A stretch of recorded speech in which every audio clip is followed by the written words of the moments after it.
Well, hello there, and thank you for joining us here at Coolest Life. My name is Tony, and I'm here to talk to you about Masonry. You're a Mason. Now what? So this video is basically geared toward the brand new person that just got raised.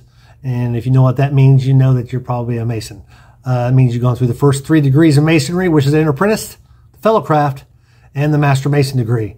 And you're about to stay in proficiency, and you kind of want to know what you should do next. What would I recommend? And I want to give you some background on myself and what experience I have behind that, and some things that you can be looking forward to, and maybe a way to pace yourself. I wish I would have paced myself a little more. So let's get to it. So come on in, because you've just entered the Coolest Life, Masonic Edition.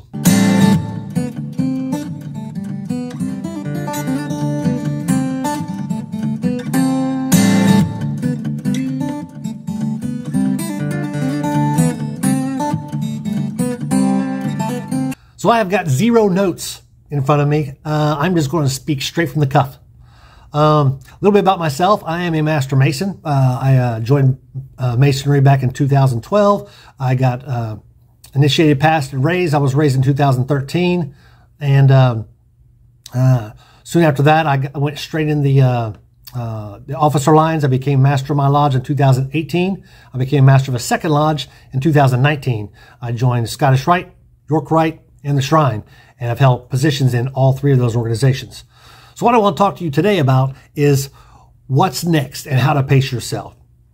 Once you become a Master Mason and you get raised to the sublime degree of Master Mason, you now have to do what we call the give back, or some people say it's stand in your catechism. So some organizations, some lodges, they're real serious about it. Some you can't join other organizations unless you've done this.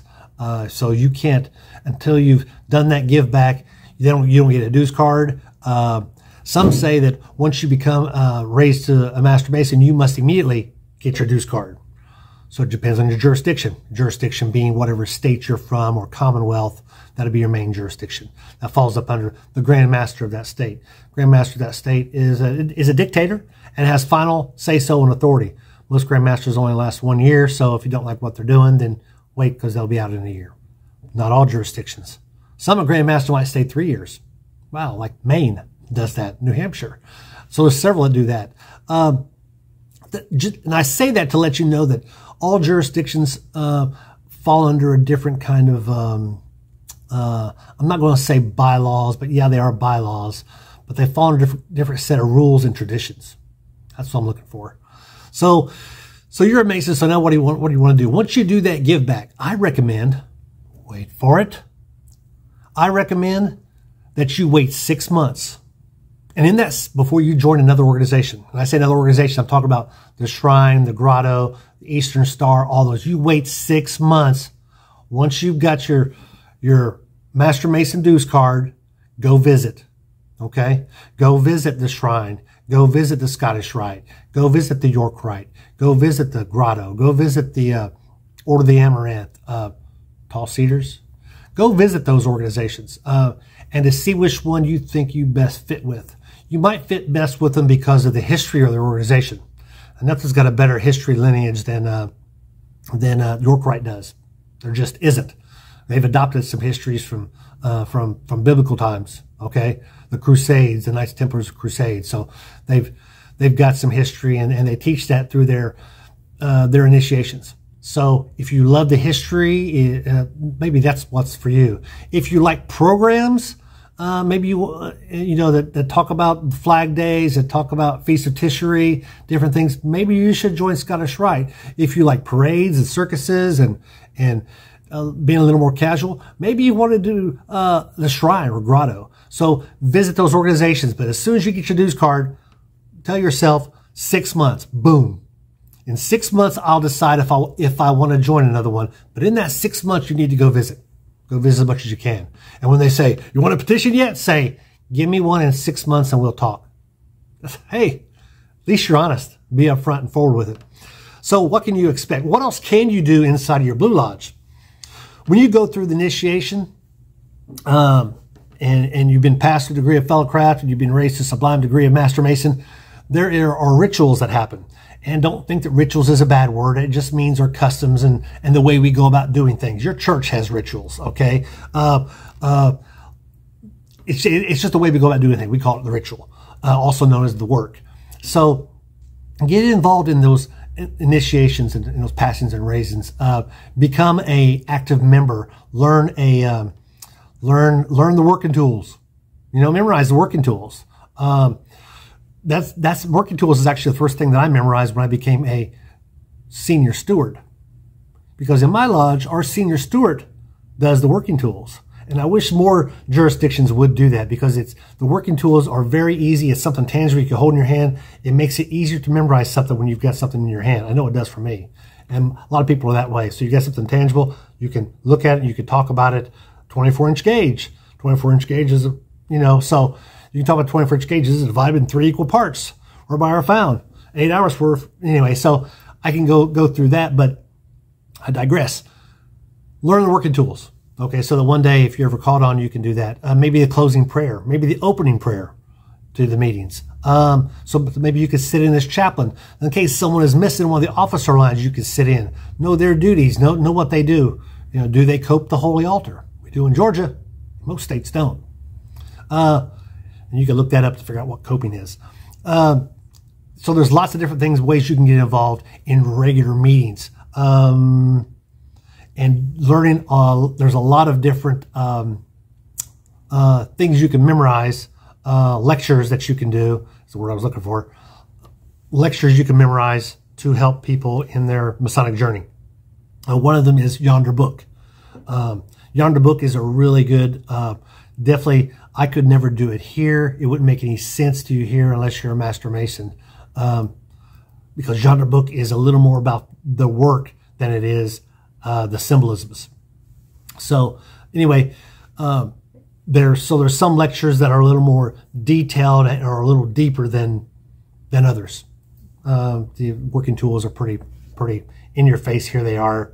You can find those working tools anywhere. Maybe have some in your garage. So anyway, so that's something that you can do in your first 6 months to a year. I also recommend, as quickly as possible, that you should become the junior steward or a Tyler, or maybe senior steward, or maybe junior deacon in your lodge, just as quickly as you can. If there's a space available, get in there and learn the work and learn that. There's nothing, it's kind of like trial by fire.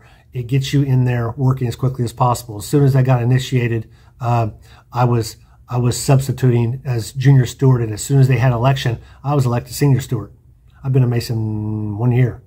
And then I went from there, and I skipped junior deacon because people ahead of us dropped out or moved or life got in the way, and I became senior deacon. And if you know anything, once you go through the degree work, you know how much work a senior deacon does. A senior deacon does a whole lot of work when it comes to the degrees. Between them and the worshipful master, I don't know who has more verbiage. But I became a senior deacon. I was in Masonry. I had just hit I was just shy of my 2-year mark of being a Master Mason. So, and I was senior deacon. So, that's not a testament to me as much as it is testament to my lodge, their belief in me, the work that I put into it, but also the coaching that I got as I went through the degrees. But after that, I did set junior warden, senior warden. I actually set senior warden and junior warden twice because I sat in another lodge also as I was going through it. I was junior warden at one lodge while I was sitting master at another lodge. And I was about to go to senior warden when that guy that was going from senior warden to master moved away. And all of a sudden, I got out of one lodge as a Master Mason, as the master of the lodge, and became the master of the second lodge. Luckily, I was pretty well versed in the work. And in most Georgia districts, you need to be conferring degrees as you go through this. So that's more than just opening a lodge and sitting there and pointing and doing an agenda. You need to be conferring the work. Look for ways you can confer the work. Visit. In that 6 months, once you become a Master Mason, I encourage you, even before then, go visit other lodges. Not so much as you can join, but so you can pick up some things and meet some other brothers. You might have some that you can have some real good things in common with, and you might want to join that lodge down the road and be a dual member, of more than one lodge. I'm a dual member of 3 lodges, actually.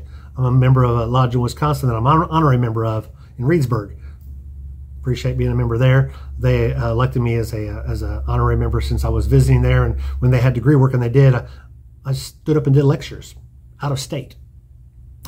Pretty cool, huh? So you can do that because a lot of the lectures go from your jurisdictions, and they can be transposed in other jurisdictions, just like Yonder Book is on a lecture that we do in Georgia, and it was actually written by the Grand Master of Maine, I believe it was, in '84, and then they tell it here in the state of Texas, which is where I am now.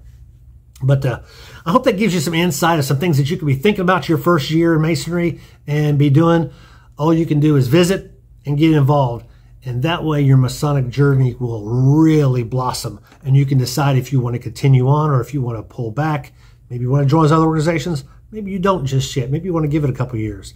They always say, just like joining Masonry, there's a clock going on.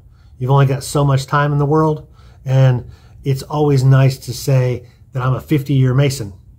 So if you join when you're 18, when you turn 68, you could be a 50-year Mason.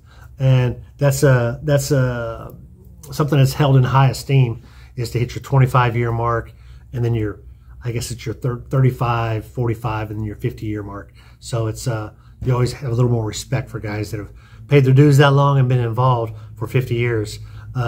It's somewhat rare. Most lodges don't have more than 2 that are still alive.